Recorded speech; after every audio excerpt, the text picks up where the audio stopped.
Do you know what followed British soldiers through the mud of Ypres? September 20th, 1917, the Third Battle of Ypres, Passchendaele, one of the bloodiest campaigns of the Great War. We know this history. What we don't know, what's been systematically buried for over a century, is what followed 217 men through 3 miles that night, and what happened to them afterward. September 20th, 1917, the Ypres salient, Belgium. The Third Battle of Ypres was entering its 3rd month of operations. The British Fifth Army, under General Hubert Gough, was conducting limited attacks to capture high ground east of Ypres. Every yard of earth cost hundreds of lives. The salient's mud had become a death trap, where men and horses disappeared completely into flooded craters. The 12th Battalion, York and Lancaster Regiment, part of the 31st Division, held positions between Tower Hamlets and Inverness Copse. This battalion had a distinguished history. Formed in Sheffield in 1914, they'd fought at the Somme during 1916, where they lost over 300 men in a single week. They'd survived Arras earlier in 1917. Now they faced the horror of Passchendaele. They'd been in the front line for 8 days. 8 days of constant artillery bombardment. The perpetual rain had transformed the battlefield into an impassable swamp. Soldiers slept standing up in trenches flooded to their knees. The rats were the size of house cats. The stench of decomposing corpses, buried in the mud for months, permeated every breath. The battalion numbered 687 men upon entering the line on September 13th. They were commanded by Lieutenant Colonel Arthur Shipley, a 42-year-old veteran who'd served in the Army since 1896. Shipley was known as a meticulous commander who planned every detail of operations and genuinely cared about his men's welfare. He'd turned down 3 promotions to stay with his battalion. At 0540 hours on September 20th, the battalion would receive the order to attack. The objective, German positions located 3,000 yards east of their current trenches. The operation was part of the Battle of Menin Road Ridge, one of the phases in the broader Passchendaele campaign. General Staff expected the attack to capture German positions and improve British lines before the next push toward the ridge. Weather conditions were atrocious. Heavy rain during the previous 48 hours had turned the terrain into an almost impassable quagmire. Visibility in the pre-dawn darkness was less than 50 yards. Smoke from preparation bombardments reduced soldiers' ability to orient themselves even further. Company commanders knew that maintaining formation during the advance would be nearly impossible. But what was about to happen during that attack would turn a routine operation into one of the strangest and most suppressed incidents of the entire First World War. Captain Michael Hardwick, 29 years old, born and raised in Sheffield, Yorkshire. He came from a working-class family. His father worked in the steel mills. Michael had been one of the first volunteers in August 1914, answering Lord Kitchener's call when the war had barely begun. Back then, everyone believed it'd be over by Christmas. Hardwick survived 3 years of continuous warfare. He fought at the Somme during 1916, where he witnessed 60,000 British soldiers die in a single day, July 1st. He survived Arras in early 1917, a battle that cost 150,000 casualties in 5 weeks. He'd been promoted to captain in March 1917, following his predecessor's death during a gas attack. He commanded B Company of the 12th Battalion, 184 men under his direct command. He was known throughout the battalion as methodical, precise, unshakable under enemy fire. He led his company through 3 previous night attacks without losing a single man to confusion or friendly fire, something almost miraculous in the chaos of night operations. His attention to detail had earned him a military cross at Arras. During an attack in April 1917, he'd noticed that British preparation bombardment hadn't completely destroyed German machine guns in a specific sector. He stopped his company's advance at the last moment, saving over 100 100 men from certain slaughter. He then coordinated with artillery to eliminate the positions before continuing. The attack succeeded with minimal casualties. His men respected him deeply. He wasn't the type of officer who stayed in the rear while his soldiers died.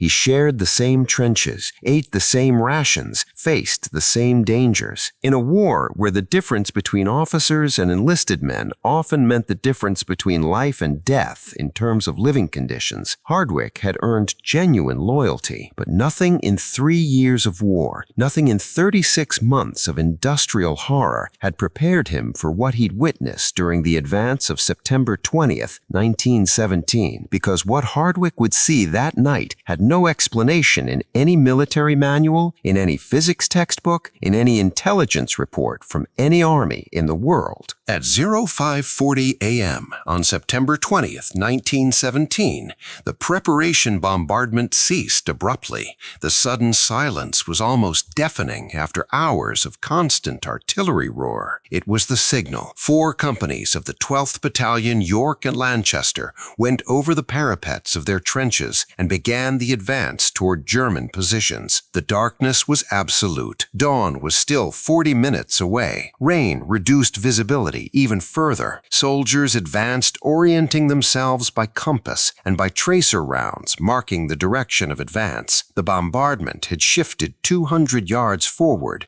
creating a creeping barrage that preceded the infantry according to standard procedure. Captain Hardwick moved between his platoons, checking they maintained formation. The terrain was treacherous. Flooded shell craters appeared without warning in the darkness. Men tripped over partially buried barbed wire. Mud sucked at boots, forcing soldiers to wrench their feet free with each step. The advance was slow, exhausting, disorienting. At 0543 a.m., 3 minutes after beginning the attack, B Company was crossing the first line of destroyed German trenches near Tower Hamlets. Captain Hardwick was coordinating movement when Lieutenant James Rawlings, his second-in-command, called his attention to something behind them. Lights. Hardwick turned and saw them immediately. 3 distinct points of luminescence, approximately 200 yards distant toward their rear, positioned in a perfect triangular formation.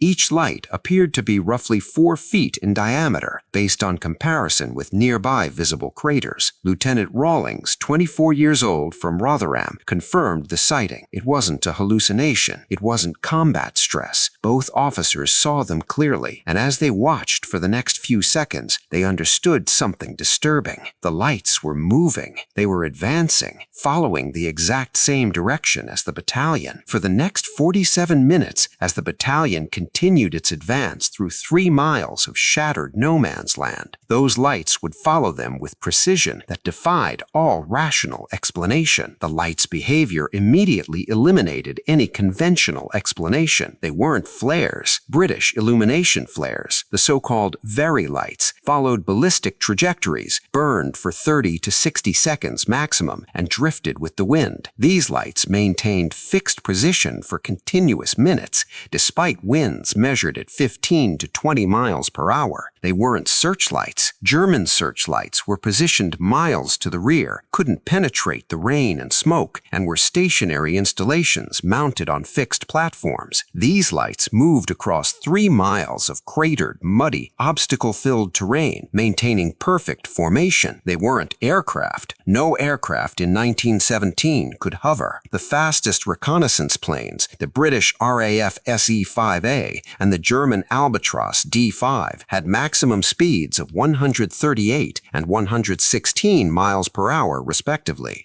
These lights matched the pace of infantry moving through mud, 2 to 3 miles per hour, stopping when they stopped, advancing when they advanced. Captain Hardwick began methodically documenting the phenomenon while continuing to command his company. He observed that the lights maintained exact distance, always 200 yards behind the advancing line.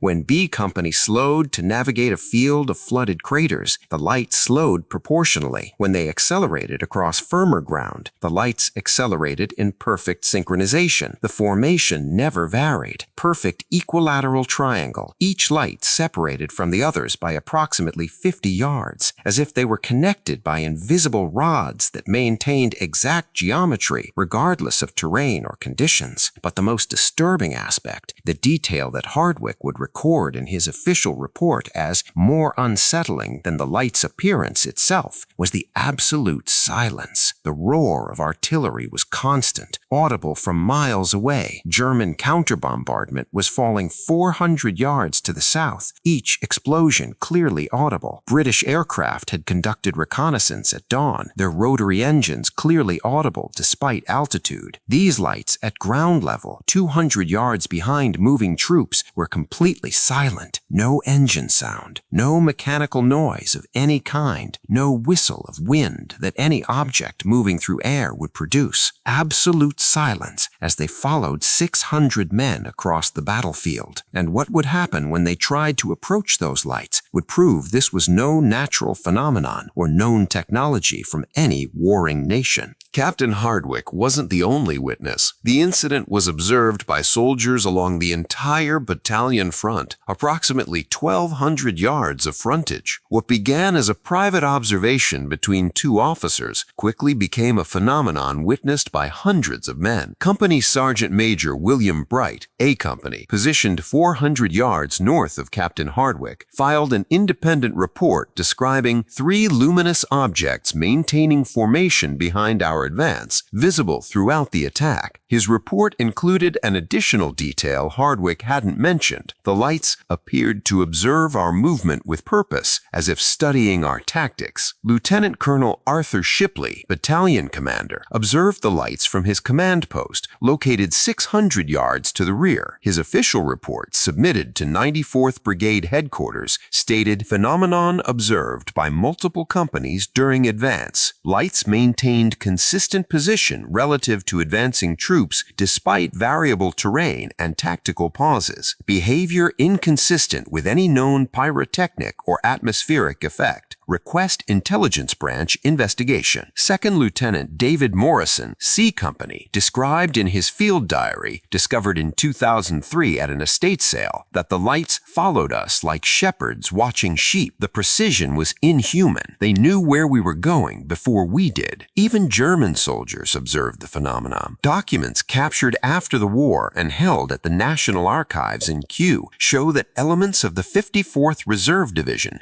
reported unidentified luminous objects over British positions during their night attack of 20 September. The German report describes the lights as unlike anything observed in 3 years of warfare. The phenomenon was so widely observed that soldiers in British defensive positions over a kilometer distant from the attack also reported seeing the lights. Corporal Arthur Jennings, assigned to a machine gun of the 10th Brigade in an adjacent sector, wrote in a letter to his family dated September 23rd, "We saw strange lights following the York and Lancaster attack. 3 lights in a triangle, moving like they were one thing.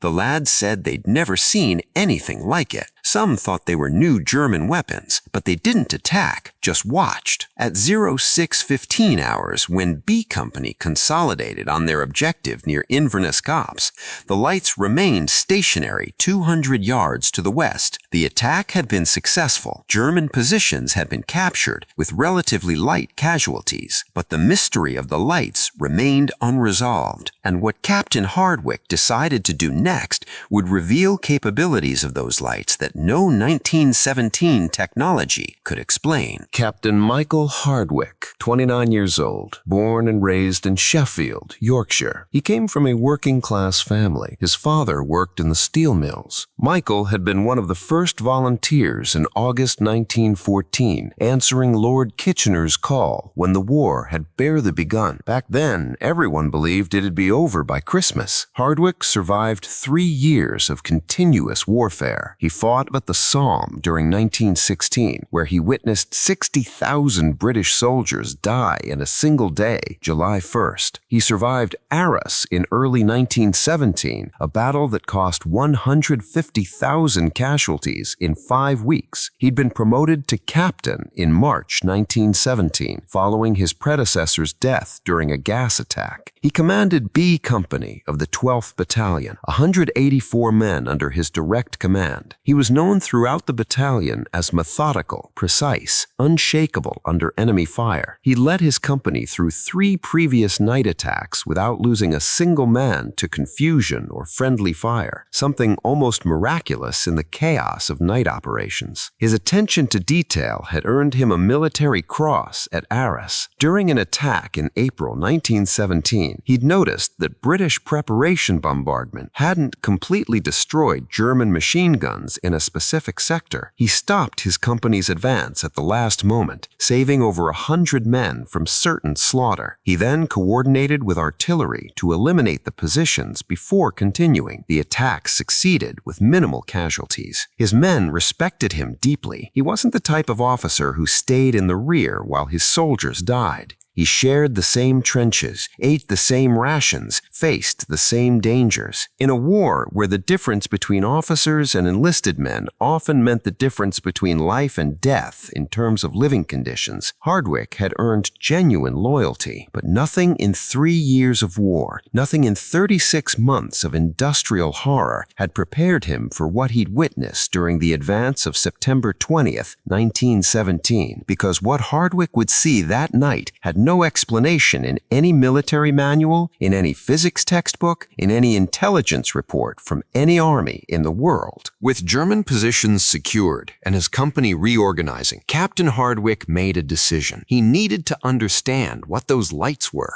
As an infantry officer responsible for his men's safety, he couldn't simply ignore an unknown phenomenon operating in immediate proximity to his troops. He took Lieutenant Rawlings and Sergeant Thomas Crowther, his most experienced company sergeant, and began moving back toward the light's position. The 3 men advanced cautiously through newly captured terrain. Dawn was beginning to illuminate the horizon. Visibility was gradually improving. According to testimony from all 3 men, recorded in independent reports submitted within the next 24 hours, when they approached to a distance of approximately 150 yards, the lights reacted. They began to rise, not laterally, not at an angle, vertically, completely vertical ascent without any horizontal movement, as if lifted by invisible cables straight up. They reached an estimated altitude of 500 feet, approximately 150 meters, in roughly 8 seconds. Hardwick, who'd observed numerous reconnaissance flights during 3 years of war, mentally calculated the rate of ascent: 3,750 feet per minute, over 1,000 meters per minute. For context, the Bristol F-2B fighter, one of the aircraft with the best rate of climb in service in 1917, achieved 890 feet per minute under ideal conditions. These lights ascended at over 4 times that speed, and they did it without any sound, without the characteristic roar of rotary engines, without the whistle of air. Absolute silence as they defied gravity. At 500 feet altitude, the lights accelerated horizontally toward the southeast. Witnesses from multiple companies reported seeing them disappear into the clouds in less than 5 seconds. Based on the distance to cloud base, approximately 800 feet or 250 meters, and elapsed time, they reached a speed exceeding 400 miles per hour. No aircraft in 1917 could exceed 140 miles per hour in level flight. The fastest plane in active service, the French SPAD 13, reached 135 miles per hour at sea level under optimal conditions. These lights accelerated to nearly 3 times that speed in seconds. Captain Hardwick stood motionless, watching the sky where the lights had disappeared. Lieutenant Rawlings was pale. Sergeant Crowther, a 31-year-old man who'd survived Gallipoli, the Somme, and 3 years of continuous war without ever showing signs of fear, was visibly trembling. "Sir," Crowther said after a long silence, "that wasn't of this world. Nothing we've built can do that. Nothing." Hardwick didn't respond immediately. He was mentally reviewing every detail he'd observed. The capabilities demonstrated by those lights were impossible, physically impossible, technologically impossible. And yet, 217 men had witnessed them. They returned to British lines. The attack had been successful. The battalion had accomplished its objectives with acceptable casualties, but everyone knew something extraordinary had occurred, something that had no explanation. By 9 in the morning on September 21st, 14 separate reports from officers and NCOs had reached various levels of command, and the British Army's response would be immediate, absolute, and ruthless. Hit that subscribe button if you want to understand how an incident witnessed by over 200 soldiers could be completely erased from official history, because what's coming reveals the most systematic suppression machinery ever documented in British military archives. Within 36 hours of the attack, intelligence officers from 5th Army Headquarters arrived at the 31st Division Assembly Area. Major Edmund Blackstone, Intelligence Corps, conducted systematic interrogations with every officer and NCO who'd filed reports about the lights. Lance Corporal Peter Dennison, battalion runner, was present at several of these interrogations. Interviewed by BBC Radio in 1971 at age 78, he described the process with disturbing clarity. They weren't asking questions to understand. They were asking questions to find inconsistencies, to make the men doubt what they'd seen. The major kept saying German star shells, despite every man insisting these were nothing like star shells. When Captain Hardwick produced sketches he'd made, the major confiscated them immediately. Classified material, he called them. Sketches of lights. The interrogations weren't seeking information, they were seeking suppression. Each witness was pressured to reinterpret what they'd seen. Could it have been German searchlight reflections in the clouds? Illumination rounds fired from distant positions? Effects of exhaustion and combat stress? Collective hallucinations induced by sleep deprivation? The soldiers rejected these explanations. They'd been at the front for 3 years. They knew flares, searchlights, the effects of exhaustion. This had been different. This had been impossible. But Major Blackstone wouldn't accept their answers. The sessions lasted hours. The psychological pressure was immense. All written records were confiscated. Field diaries, personal letters, after-action reports, anything documenting the lights was seized. Lieutenant Colonel Shipley protested the seizure of his official battalion war diary. A battalion's official diary was a legal document, part of the British Army's historical record. Its confiscation violated established regulations. According to documents released in 1995, his protest was overruled by Major General Sir Richard Wanless, 31st Division Commander, citing operational security concerns of the highest priority. Shipley filed a formal complaint through proper channels. The complaint appears in divisional records. The response doesn't exist. It was destroyed or never written. Witnesses were systematically separated. It was a classic intelligence suppression tactic. If witnesses can't communicate with each other, they can't coordinate testimony, can't mutually reinforce their memories, can't present a unified front against the official narrative. Captain Hardwick was transferred to the 8th Battalion, Duke of Wellington's Regiment on September 28th,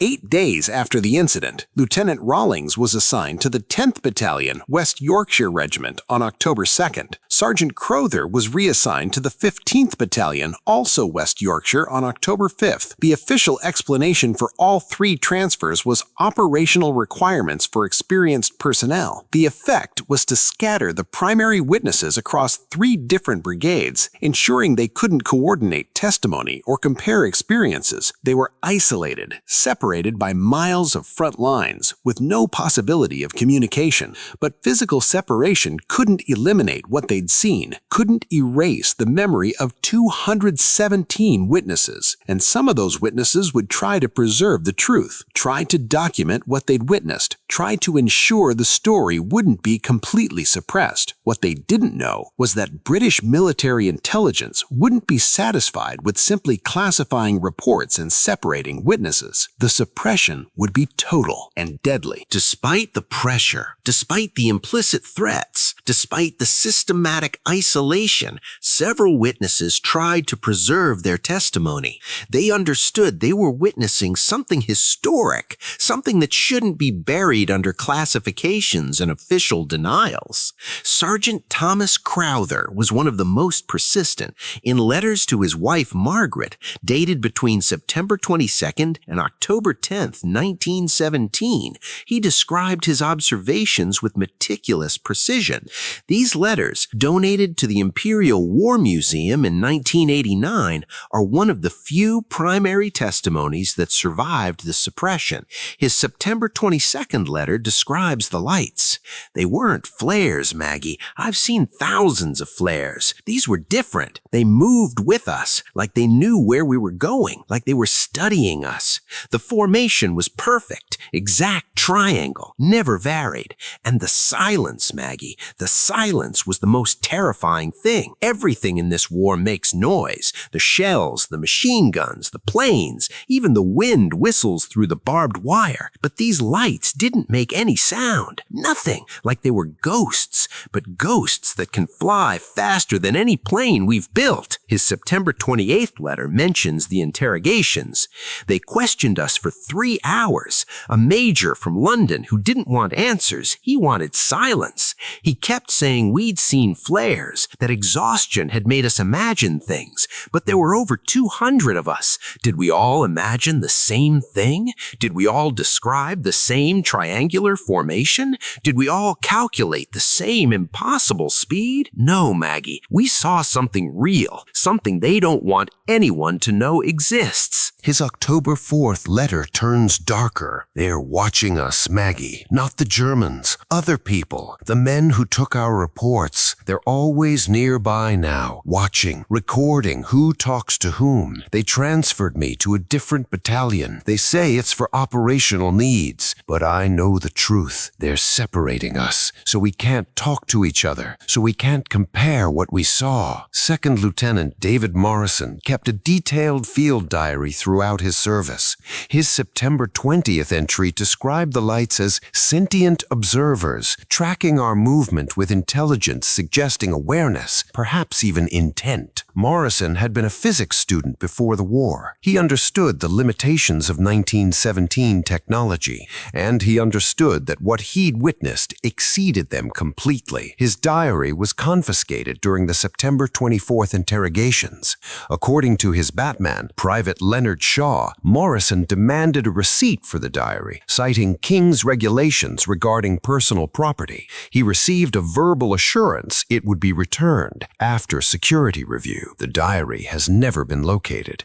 It doesn't appear in any British, French, or German archive. Private James Sutcliffe wrote to his brother on September 22nd, "Watchers in the darkness, following us with a purpose I can't explain. They weren't German. They weren't ours. They were something else. Something we shouldn't have seen, and I think someone wants to make sure we forget we ever saw them." But preserving testimony in letters and personal diaries turned out to be a death sentence, because British military intelligence didn't just read official reports, they also read the mail. The Military Postal Censorship Service, established to prevent tactical information leaks to the enemy, also identified any mention of classified incidents. And when intelligence identified who was trying to preserve the truth, the real horror began. The systematic elimination of witnesses on a scale that would defy all statistical probability.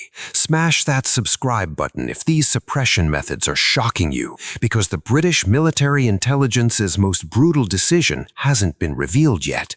The systematic elimination program that began exactly 2 weeks after the sighting. Sergeant Thomas Crowther, 31 years old, originally from Barnsley. He'd enlisted in 1914, 3 years of continuous frontline service. He'd survived Gallipoli with the Australians before transferring to York and Lancaster. He'd survived the Somme. He'd survived Arras 3 years in the industrial hell of World War I without a single serious wound. He was one of 3 men who'd approached within 150 yards of the lights. He documented his experience in detailed letters to his wife. He mentioned in those letters that he was being watched, that intelligence men were always nearby, observing, recording his movements. His final letter, dated October 10, 1917, contains an explicit warning. If something happens to me in the next few days, know it wasn't chance. I saw something they didn't want seen, and they're making certain none of us can tell anyone what it was. 2 days later, on October 12, 1917, during a routine trench inspection, Sergeant Crowther was killed by a single rifle shot. Official cause, German sniper. The trajectory, analyzed by ballistics experts consulting on the case in 2008, indicated the round was fired from approximately 200 meters to Crowther's rear, well within British-controlled territory. The effective range of German snipers using standard Gewehr 98 rifles was 400 to 500 meters maximum under ideal conditions. This shot was taken from behind British forward positions. No investigation was conducted. His death was recorded as killed in action, enemy sniper. One more soldier among millions. One more name on the memorials. His letters to Margaret, which she'd carefully kept organized by date, were never returned to her. When she requested them from the War Office in 1919, she was informed they'd been lost during demobilization processing. The letters remained lost until they appeared, incomplete with pages removed, at a London auction house in 1989. The pattern was forming, but no one outside military intelligence was connecting these incidents. Not yet. Private James Sutcliffe, 22 years old, from Leeds. He'd been part of A Company during the September 20th attack. He saw the lights throughout the advance, described them in a letter to his brother as watchers in the dark, following us with a purpose I can't explain. He was interrogated by Major Blackstone on September 23rd. According to survivors from his section interviewed decades later, Sutcliffe became withdrawn after the interrogation. He refused to discuss the lights. When pressed by fellow soldiers, he'd only say, "Forget what you saw, or they'll make you forget." On October 3rd, during a routine supply run to battalion headquarters, Private Sutcliffe was struck by a lorry driven by the Royal Army Service Corps. He died instantly. The lorry driver, Private Arthur Moss, RASC, stated in his official report that Sutcliffe stepped directly into the lorry's path without warning, as if he didn't see the vehicle approaching. 3 witnesses from Sutcliffe's platoon testified he'd been standing well clear of the road moments before. No one saw him move toward the vehicle. He was simply in the road when the lorry passed. The inquest, conducted by the battalion medical officer, ruled accidental death within 4 hours. No formal investigation was conducted, despite the contradictory witness statements. The circumstances were attributed to the chaos of military operations. Sutcliffe's letter to his brother, written September 22nd, never reached Leeds. It was intercepted by military censors. A notation on the censorship log, Declassified in 2004, reads, "Letter references classified incident 2917, destroyed per Intelligence Corps directive. Another casualty, another convenient explanation." Second Lieutenant David Morrison, 25, from Manchester, C Company. He'd maintained a detailed field diary throughout his service, documenting daily activities with precision unusual for a junior officer. His September 20th entry described the lights as sentient observers tracking our movement with intelligence suggesting awareness, perhaps even intent. He was debriefed by Intelligence Corps officers on September 24th. His diary was confiscated during the interview. According to his Batman, Private Leonard Shaw, Morrison demanded a receipt for the diary, citing King's regulations. He received a verbal assurance it'd be returned. The diary has never been located. On October 18th, 1917, Morrison was killed during a German artillery bombardment of rear air areas near Poperinghe. His death occurred 7 miles behind the front lines, in an area that hadn't been shelled in 6 weeks. A single 150mm shell struck the building where he was billeted. No other shells fell in that sector that night. The battalion war diary records the incident as isolated enemy fire on rear billets, 1 officer casualty. German artillery records captured after the war show no fire missions directed at that sector on October 18. German operational records are meticulous. Every shell fired was logged. Time, target, ammunition type, responsible unit. There's no record of bombardment at that location on that date. Morrison's personal effects, including notes and correspondence, were scheduled for return to his family. They never arrived. War Office records show them as lost in transit 1918. His field diary, last seen in Major Blackstone's possession, doesn't exist in any military archive in Britain, France, or Germany. 3 witnesses, 3 deaths, 3 explanations that collapse under examination. Coincidences. But the pattern extended far beyond the 3 men who approached the lights, because what was about to be revealed in military records would destroy any possibility of coincidence. 41 soldiers of the 12th Battalion would die in 6 weeks, and 38 of those deaths would have no relation to combat whatsoever. The 12th Battalion, York and Lancaster Regiment,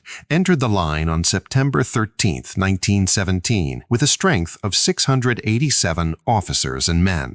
Between September 20th and November 2nd, 6 weeks, 41 members of the battalion died. In a combat zone, this would seem unremarkable. The Third Battle of Ypres was killing thousands daily. Passchendaele would become synonymous with industrial slaughter. 50% casualties in infantry battalions during intense campaigns were common, even expected. But only 3 of those 41 deaths occurred during combat operations. The other 38 died of illness, accident, or unexplained circumstances, in rear areas, in hospitals, during transfers, on leave, some even in England, evacuated for medical reasons, dying in military hospitals far from the front. The statistical analysis is damning. Dr. Michael Hendricks, military historian at King's College London, calculated the probabilities in a 2011 study. The average non-combat mortality rate for British infantry battalions during autumn 1917 was 0.7% over 6 weeks. This included illness, accidents, suicides, and all other causes unrelated to enemy action. The 12th Battalion's non-combat mortality rate during the same period was 5.5%, nearly 8 times higher. For a battalion operating under the same conditions as dozens of other units in the same sector, facing the same weather, the same diseases, the same environmental hazards. But the most devastating statistic involves the specific witnesses. Of the 14 officers and NCOs who submitted written reports about the lights, 9 died within 6 weeks, a mortality rate of 64%. Dr. Hendricks calculated the probability of this occurring by chance, approximately 1 in 47,000, less than 0.002% probability, statistically impossible. These weren't men in the same platoon killed in a single artillery strike.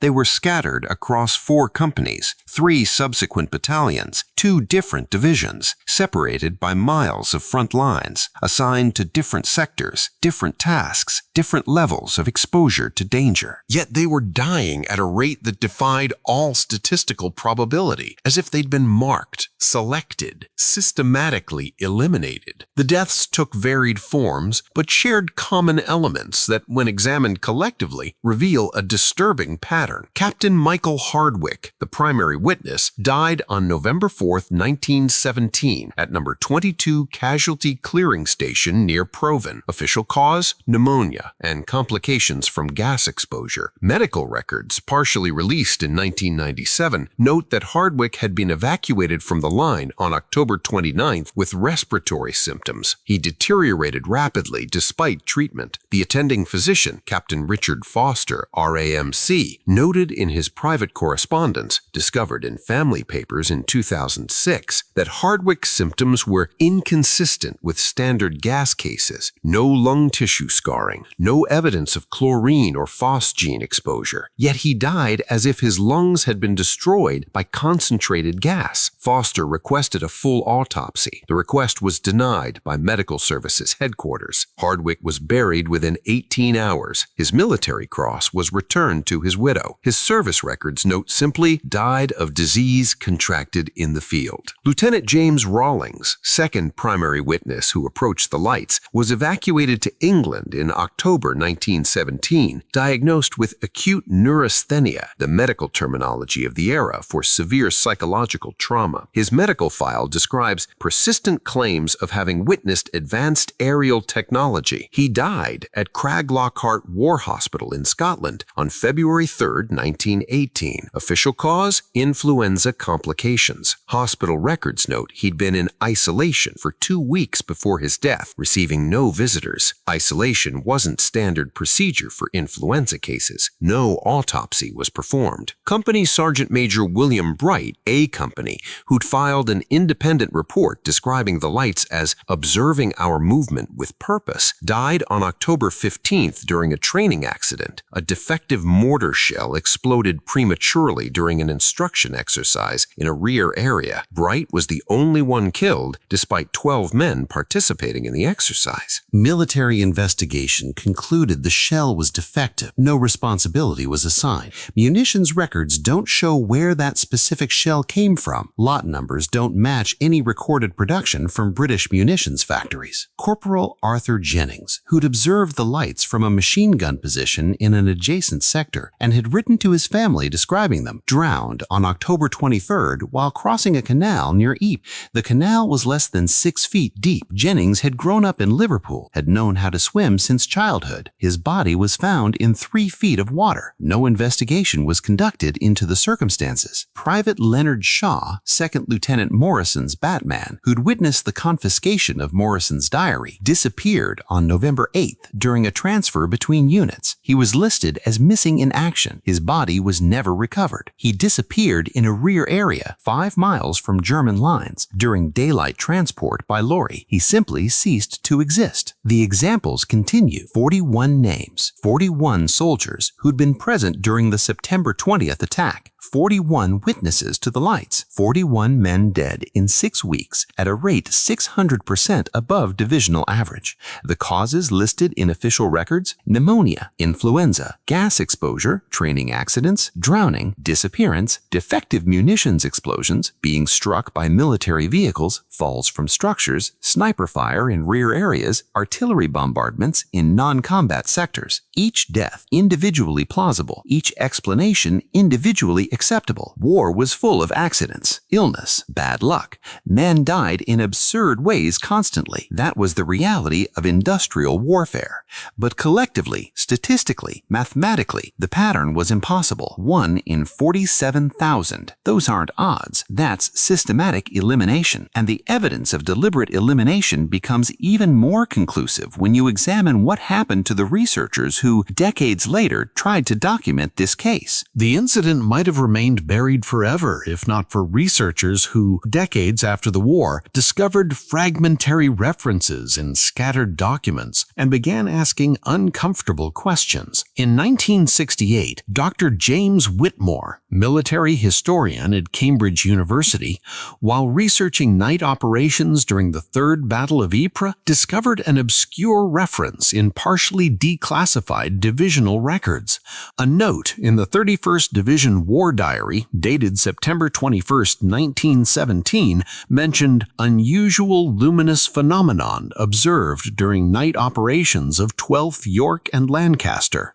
Reports forwarded to Army intelligence for evaluation. Whitmore, intrigued, began searching for those reports. They didn't exist in public archives. He requested access to Intelligence Corps archives from World War I. His request was denied. Reason: material remains classified for national security reasons. In 1968, 51 years after the incident, Whitmore didn't give up. For 2 years, he tracked down battalion survivors. By 1970, most were dead, but he located 3: Lance Corporal Peter Dennison, who'd witnessed the interrogations, Private Walter Briggs, who'd seen the lights during the attack, and Sergeant Harold Price, another witness. He interviewed all 3 extensively. Their testimonies, recorded, are preserved in BBC archives. All confirmed the incident. All described the systematic suppression. Dennison specifically mentioned that men started dying, too many men, too fast. Not from German wounds, from accidents that made no sense.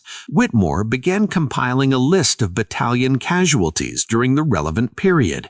He calculated mortality rates. He contacted statistical experts. The numbers that emerged were impossible to ignore. On March 27, 1971, Whitmore suffered a fatal heart attack in his Cambridge office. He was 43 years old. No history of heart problems.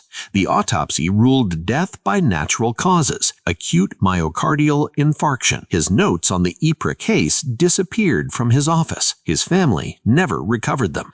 In 1989, when Sergeant Crowther's letters appeared at a London auction, investigative journalist Thomas Brennan acquired them and began his own investigation. Brennan had covered government cover-ups for years. He had connections in ministries. He knew how to access restricted files. He obtained partial access to military censorship records from 1917. He discovered notations about intercepted letters mentioning classified incident 2917. He identified dozens of destroyed letters. He began tracking the families of soldiers mentioned in those notations. The pattern of deaths became visible. He contacted Dr. Michael Hendricks at King's College for statistical analysis. Hendricks confirmed the odds were astronomically against coincidence. Brennan prepared an extensive article for The Guardian. The article was scheduled for publication in June 2003. On May 8, 2003, Brennan was found dead in his London flat. Official cause? Accidental drug overdose. Brennan had no history of substance abuse.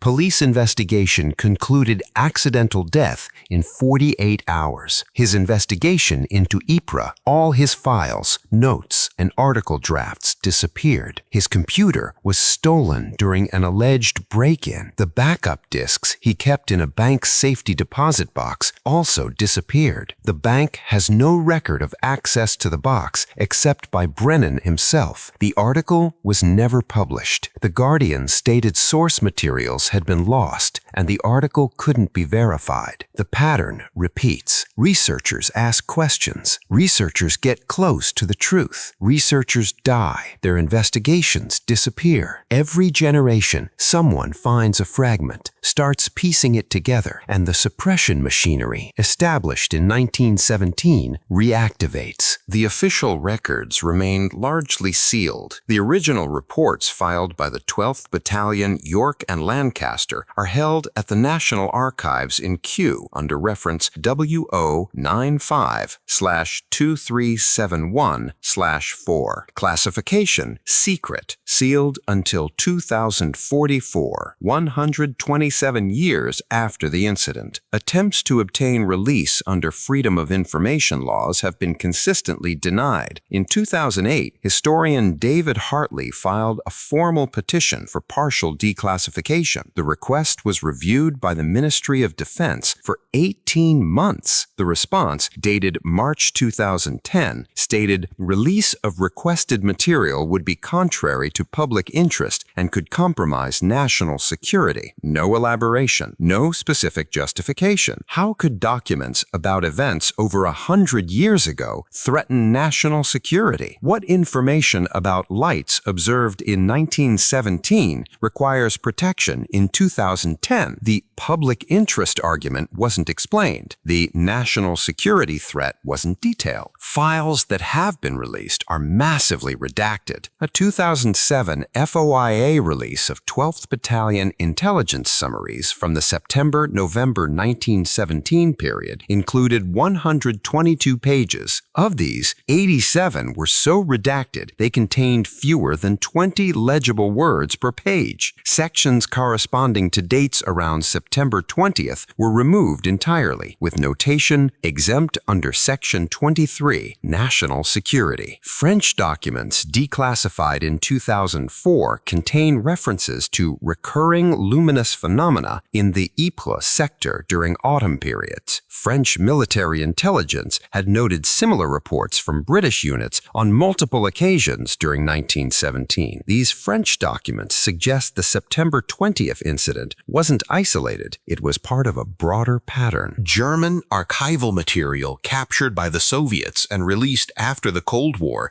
includes reports from the 54th Reserve Division describing observations of luminous objects over British positions during multiple dates in September and October 1917. The Germans apparently were as confused as the British about the phenomena's origin, but the core British files, the original witness reports, the intelligence interrogations, the technical analyses, the transfer orders, the medical records of soldiers who died under suspicious circumstances, all of that remains sealed, classified, inaccessible. The suppression machinery established in 1917 remains operational over 100 years later. Documents that should be public history remain locked away. Researchers who ask too many questions find doors closed, files disappear, requests are denied. Why? What truth about those years, about what was witnessed over the battlefields, can't be allowed into public knowledge? What implications would those observations have that justify over a century of classification and active suppression? The questions remain unanswered. The files remain sealed. The pattern continues. September 20th, 2027 marks the 110th anniversary of the Ypres Lights incident. The date holds significance in certain circles. Researchers of historical military phenomena, private organizations tracking similar incidents, families of soldiers who never got satisfactory answers. The anniversary falls during the autumn equinox, a period historically associated with unexplained phenomena in the salient. Belgian documents released in 2024 reference recurring luminous phenomena in the Ypres sector during autumn periods throughout several years during the war. There are indications among researchers that this date may carry importance. Recent partial declassifications of French material suggest cyclical observations, temporal patterns that repeat. The release of German archival documents shows reports of similar phenomena during multiple autumns between 1916 and 1918. The pattern suggests cyclical observation, as if something returned to the salient during specific periods, as if September 20th, 1917 wasn't an isolated event, but part of a broader, recurring phenomenon. Private research organizations have requested permission to establish monitoring teams in the salient area during September 2027. Belgian authorities haven't responded to these requests. The British Ministry of Defense has stated it has no comment on private research activities on foreign territory. Whether September 20th, 2027 brings new understanding, repetition of the phenomenon, or simply another anniversary of suppressed truth remains to be seen. But for those who recognize the pattern, for those who understand what 217 men witnessed, the date carries weight. The truth about what happened that night in 1917 remains buried under layers of classification, but the statistical truth is undeniable. 41 men dead in 6 weeks, 38 from causes unrelated to combat. Probability 47,000 to 1. Numbers don't lie. Mathematics can't be suppressed. Something followed those soldiers through the mud of Ypres. Something observed, something marked, and something or someone ensured their testimony was permanently silenced. You're watching this because you understand official histories are incomplete. The Third Battle of Ypres killed 325,000 men in 3 months. The horror of Passchendaele is well documented. The mud that swallowed men whole. The machine guns that cut down infantry ranks like wheat. The bombardments that lasted for days. We know that history. But there was another horror operating in that sector. Something that followed soldiers, something that marked them, something that began eliminating them at rates that destroyed all statistical probability. Those 217 soldiers saw something on September 20th, 1917, something that defied every explanation then and remains unexplained today.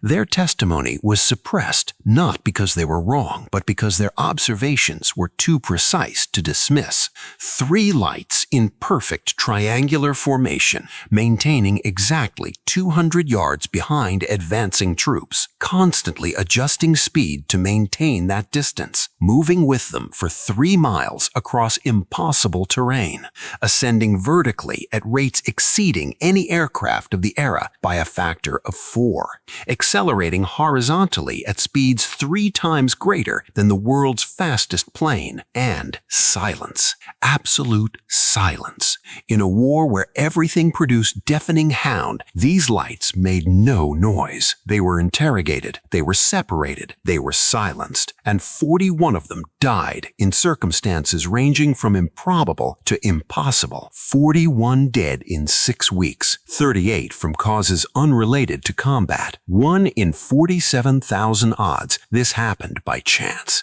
It wasn't chance, it was systematic elimination, a suppression program so methodical, so ruthless, it remains operational over 100 years later. The suppression machinery established during the war remains active. When researcher David Hartley tried to access the complete intelligence core files on the incident in 2008, his Freedom of Information request was denied. The response? Release would be contrary to national security interests. Files about lights seen in 1917, still classified in 2008, still classified today. Why? What's being protected about an incident over 100 years old? I'm sharing this because those 217 soldiers deserve recognition. Their testimony, their deaths, their systematic erasure from history. It all demands acknowledgement. They weren't victims of the enemy. They were victims of their own commanders, of their own military intelligence, of a system designed to protect secrets at any cost. If you've watched this far, you get it. You recognize the suppression for what it is. You see the pattern they tried to bury under a century of classifications, coincidences, and convenient deaths. Leave a comment with these exact words. The lights kept formation. Nothing more, just that phrase. It's a signal to me, to others watching, to the algorithm itself that you understand, that you see what they tried to bury. Don't elaborate, don't explain, just the phrase. Those who know will recognize it. On September 20th, 1917, over the mud of Ypres, 217 British soldiers looked back and saw something impossible. Lights that followed them with precision no technology of the era could achieve. Lights that maintained formation through 3 miles of hell. Lights that, perhaps, marked them. Drop a subscribe if this breakdown changed how you understand how impossible events are systematically erased